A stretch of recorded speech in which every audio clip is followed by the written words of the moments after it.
এই যে বারবার ভোটার বেড়ে যাচ্ছে, ভুতুরে ভোটার আমরা বলছি, আর জানেন কয়েক মাসেই বেড়ে যাচ্ছে লক্ষ লক্ষ এই ভোটার সংখ্যা। দিল্লি মহারাষ্ট্রের ভোটে ভুয়ো ভোটারের অভিযোগে সরব হন মমতা বন্দ্যোপাধ্যায়। নির্বাচন কমিশনের তথ্য কি বলছে? দিল্লি মহারাষ্ট্রে লোকসভা ভোটের পর বিধানসভা ভোটে ভোটার কত বেড়েছে? আজকে মহারাষ্ট্রে হারিয়েছে কি করে ওরা ধরতে পারেনি, আজকে দিল্লিতে হারিয়েছে কি করে ওরা ধরতে পারেনি।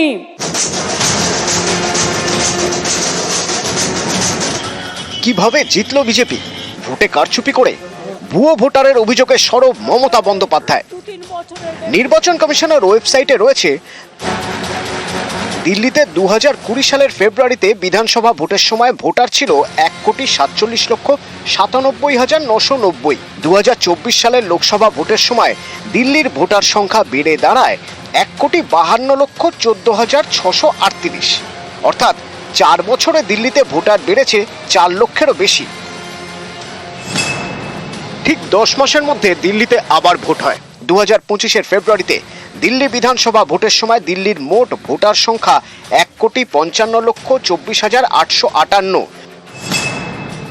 অর্থাৎ 2024-এর এপ্রিল থেকে 2025-এর ফেব্রুয়ারি, মাত্র 10 মাসের মধ্যে ভোটার বেড়েছে 3 লক্ষের বেশি।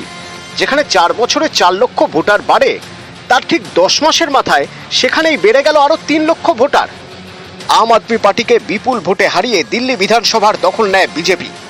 আজকে মহারাষ্ট্রে হারিয়েছে কি করে ওরা ধরতে পারেনি, আজকে দিল্লিতে হারিয়েছে কি করে ওরা ধরতে পারেনি। মহারাষ্ট্রে 2019 সালের এপ্রিলে লোকসভা নির্বাচন হয়। নির্বাচন কমিশনের ওয়েবসাইট বলছে, মহারাষ্ট্রে তখন ভোটার 8,98,38,267। 5 বছর পর 2024 লোকসভা নির্বাচনে মহারাষ্ট্রে ভোটার বেড়ে হয় 9,30,61,760।